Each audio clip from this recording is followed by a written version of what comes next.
Bom dia a todas, bom dia a todos. Sejam bem-vindas e bem-vindos ao nosso canal para mais uma aula. Já separaram o material para acompanhar a aula?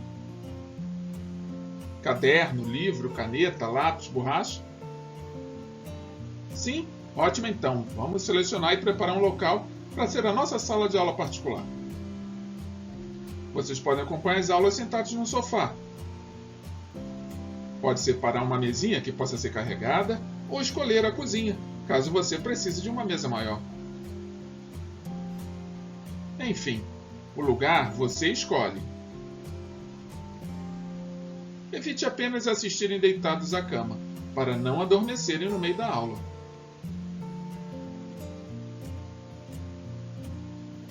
E lembre-se da água, ela é essencial para vocês se manterem atentos até o término da aula. E assinem nosso canal. E ativem as notificações para receberem todas as aulas. Compartilhem essa aula. Sejamos solidários, fraternos e caridosos com o nosso próximo. E obrigado. Nos vemos na aula. Bons estudos. Olá, pessoal. Então, o que vocês acharam da abertura? Vocês perceberam que a abertura foi diferente. Nós preparamos essa abertura com todo carinho, para que vocês possam estar sempre lembrando de todos os passos que precisam ser dados para o início da aula. Então, quem já conhece vai poder pular essa abertura, mas para quem não conhece é importante acompanhar. Procurei fazer uma coisa bastante lúdica e fácil compreensão. Então, vocês devem estar percebendo que a aula também está sendo diferente. Não vou aparecer durante a aula de hoje, vocês só vão ouvir minha voz. É um tema que eu faço questão de aproveitar bastante o conteúdo que ele carrega. Então, não vou dar espaço para a minha imagem, para que vocês possam ter o espaço todo com conteúdo e que possam parar, copiar o que vocês acharem de melhor, tá bom? Então, o tema da aula já está aí na tela, como vocês podem ver, as 3 gerações dos direitos humanos, onde eu trago para vocês a oportunidade de ver a Declaração dos Direitos Humanos. Depois é só vocês passarem ela lentamente, que é a Declaração dos Direitos Humanos dos Homens e do Cidadão, que foi produzida durante a Revolução Francesa. Então, é só vocês olharem direitinho que vocês vão ter a oportunidade de ver essa declaração inteira. E ela está toda em francês, e quem conhece um pouco de francês ou tem uma curiosidade pode dar uma lida em alguns artigos dessa declaração. Mas aí vem a pergunta: ora, mas o que são os direitos humanos especificamente? Essa é uma pergunta importante que eu pretendo respondê-la a vocês durante a aula. Então, para aqueles que os defendem, os direitos humanos são as prerrogativas que temos simplesmente pelo fato de sermos pessoas, de sermos homens, por sermos mulheres também, né? Claro que é importante a gente lembrar. Quando a Declaração dos Direitos Humanos foi escrita, ela foi escrita com um olhar voltado para os direitos humanos e dos homens. Então, vocês vão ver aí que isso data da época da Revolução Francesa, século XVIII. Então, muita coisa mudou de lá para cá.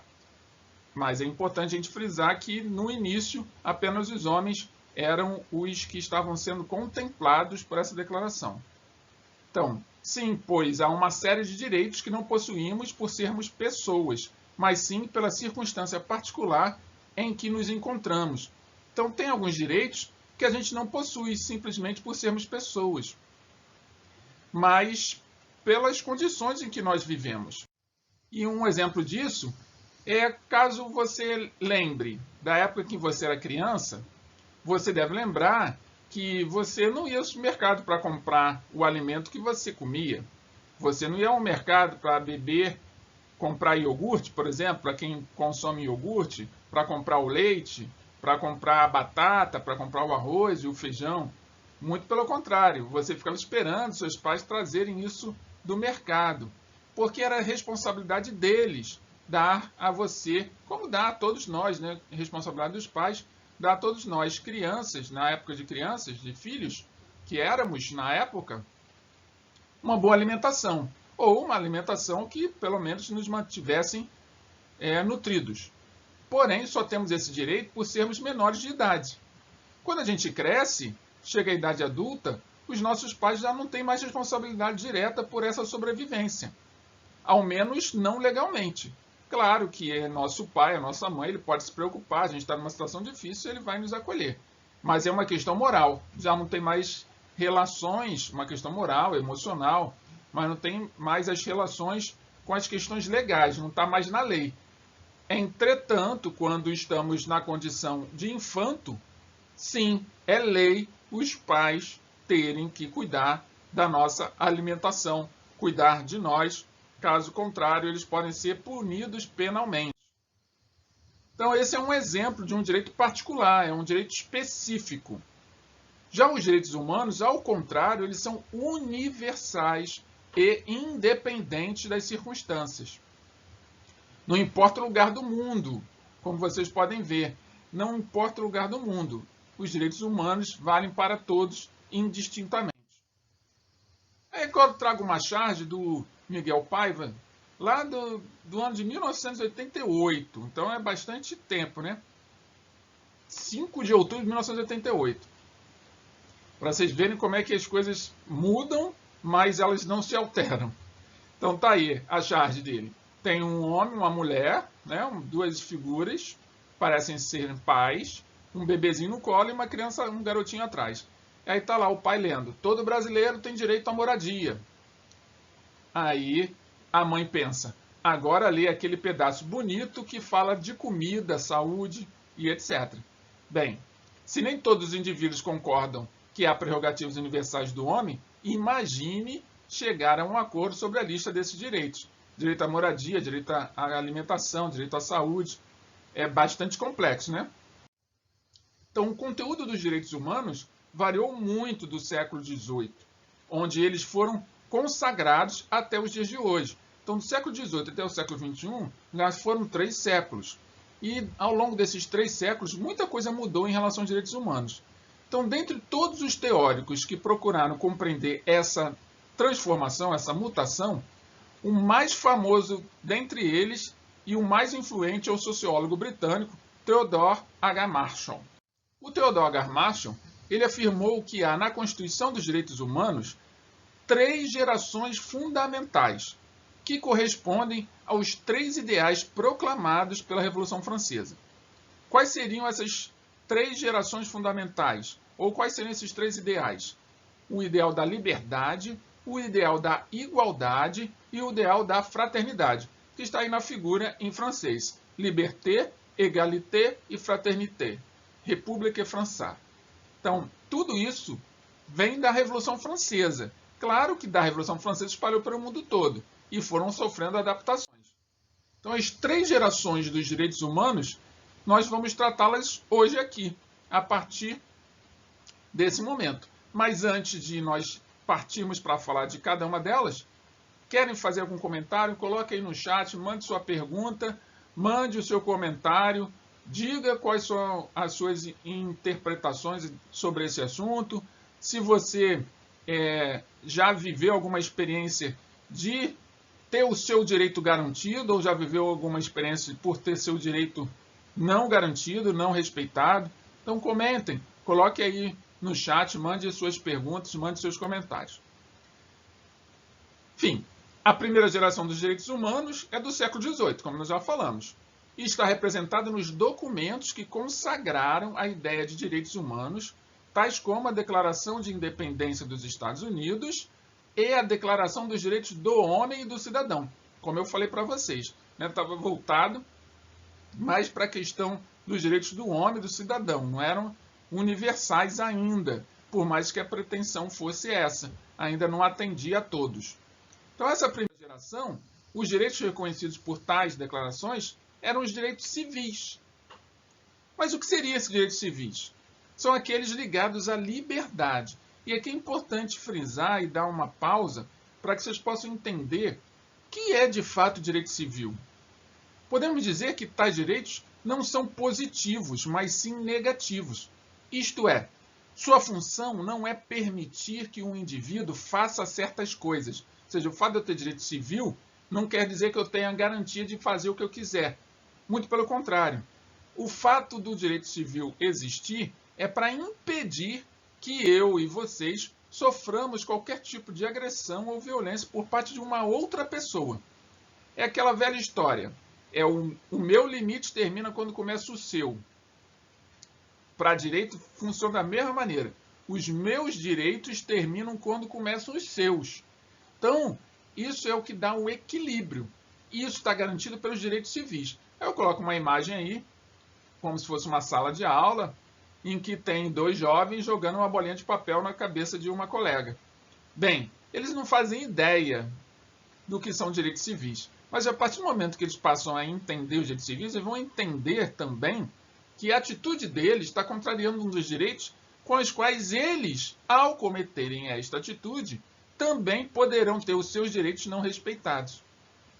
E esse direito à liberdade é algo tão importante e fundamental porque está diretamente associado àquilo que nós chamamos de expressão, de algo que nós conhecemos como liberdade de culto religioso, que nós entendemos como liberdade de ir e vir. Então, existem muitos elementos por trás de direitos civis. E já que existem muitos elementos por trás de direitos civis, anotem a nossa primeira palavra-chave, direitos civis.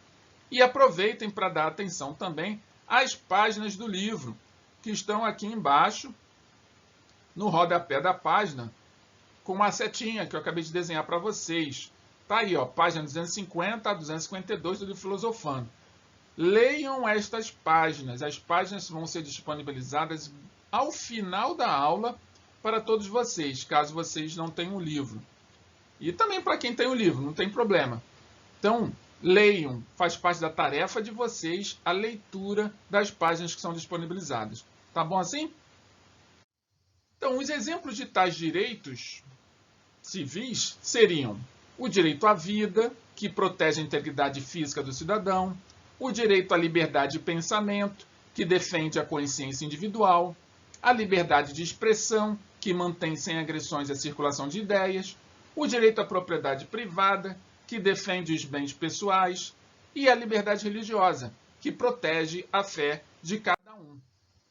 Ficou claro isso para vocês? Então, os direitos civis englobam todo esse conjunto de outros direitos, e que, às vezes, a gente, por ignorar, acabamos exigindo tê-los, mas, ao mesmo tempo, nós mesmos acabamos ofendendo os outros a partir desse ponto de vista. Já a segunda geração é das prerrogativas reconhecidas no século XIX, já sendo do século XVIII, 100 anos depois, passamos a viver a segunda geração, em que o elemento fundamental é o ideal da igualdade. Essas prerrogativas são os direitos políticos, isto é, direitos que visam não mais proteger o indivíduo de ameaças exteriores, como o direito civil, mas sim permitir sua plena participação na decisão dos rumos da sociedade. Enquanto no direito civil eu tinha a ideia, é a garantia da minha proteção, da minha segurança, em relação às ameaças que qualquer outro indivíduo possa oferecer contra mim, o direito político já é a minha garantia de participação nas decisões, onde eu posso dar a minha palavra, apresentar a minha ideia, participar de alguma maneira. E como que isso acontece? Bem, isso vai acontecer de algumas maneiras. Uma delas é a livre associação, que nós já vamos falar logo depois de vocês anotarem a palavra-chave número 2, que são os direitos políticos. Então, anote aí a segunda palavra-chave, direitos políticos.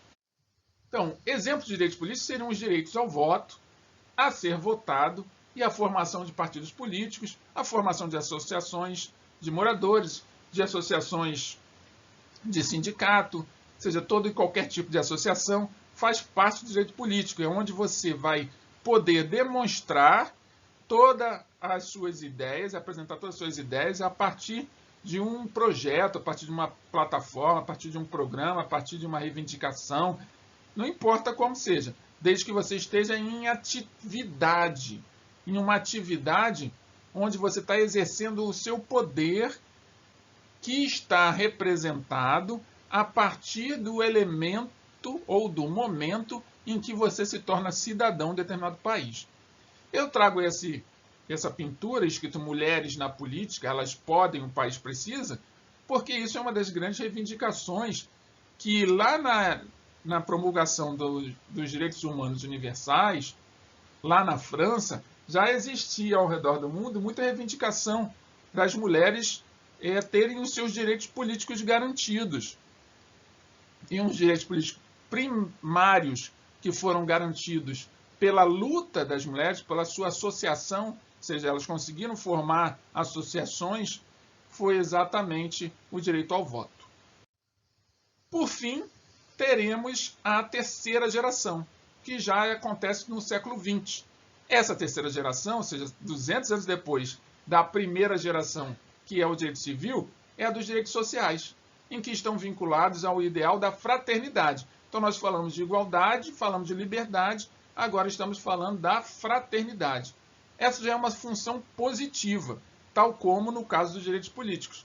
Uma função positiva é que você é um elemento atuante, você não está na defensiva, você está atuando. Então os direitos sociais, a meta deles é garantir condições mínimas de sobrevivência e bem-estar para os indivíduos. Exemplo de direitos sociais está aí nas figurinhas, mas eu vou ler para vocês. Direito ao trabalho, direito à saúde, direito à educação, direito à cultura, direito à habitação, direito ao lazer e por aí vai. Então, os direitos sociais, eles têm a propósito de garantir as condições mínimas de sobrevivência e bem-estar para os indivíduos. Tá claro isso para vocês? Qualquer pergunta, mandem aí pelo chat, façam suas perguntas, façam seus comentários. A participação de vocês é muito importante. Anotem a nossa terceira palavra-chave: direitos sociais. Então, depois de Marshall, que é o nosso sociólogo britânico, muitas outras perspectivas foram propostas e alguns chegam a falar até mesmo de quarta e quinta geração de direitos. Claro, nós já estamos no século XXI, então nós falaríamos em direitos à internet, ao meio ambiente, às relações internacionais, às minorias, enfim, temas bastante fortes que estão diretamente associados aos nossos direitos políticos, por exemplo. Se nós pensarmos que as minorias precisam se associar, elas precisam demonstrar, precisam reivindicar seus direitos. E os direitos que elas reivindicam são exatamente através dos direitos políticos, elas reivindicam os direitos sociais e os direitos civis, mas exercendo seus direitos políticos. Chegamos ao final da aula.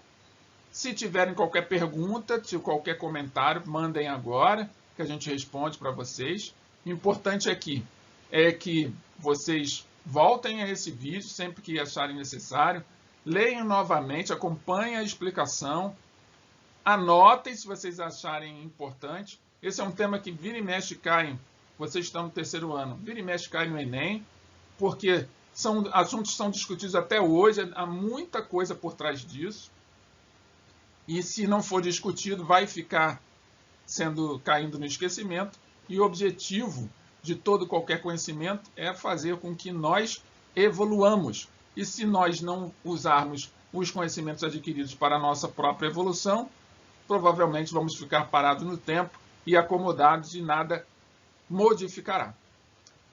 Então, podemos finalizar a aula? Alguma pergunta? Bem, pelo silêncio de vocês, vamos partir então para o nosso exercício de fixação. Toda a aula nós temos um exercício de fixação para que a gente possa treinar aquilo que nós já ouvimos durante a aula. E o nosso exercício de fixação, lembra vocês que vocês vão receber um formulário de atividade daqui a pouquinho. Nesse formulário de atividade vão estar a letra A, B, C, D e E. Basta você escolher qual é a opção correta e marcar lá no formulário. Então acompanhe comigo a leitura. Facinho essa, hein, gente? Qual acontecimento histórico foi o grande motivador da criação dos direitos humanos? Letra A, Revolução Francesa. Letra B, o Iluminismo. Letra C, a Segunda Guerra Mundial. Letra D, a Primeira Guerra Mundial. Letra E, a Reforma Protestante. Escolham a opção que vocês acham que está correta e marque lá no formulário ou envie para nós através dos comentários do YouTube. E, para terminarmos e nos despedirmos, como todas as aulas, eu trago um filósofo para dialogar conosco. E o filósofo de hoje é o Platão, um filósofo grego. E o Platão deixa a seguinte mensagem para nós. O que faz andar o barco não é a vela enfunada, mas o vento que não se vê. Vou repetir a mensagem de Platão. O que faz andar o barco não é a vela enfunada, mas o vento que não se vê. Reflitam sobre esta mensagem de Platão.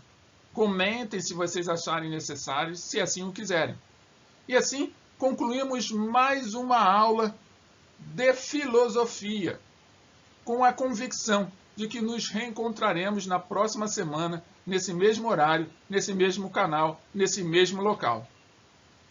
Um beijo no coração de cada um de vocês e nos vemos na próxima semana.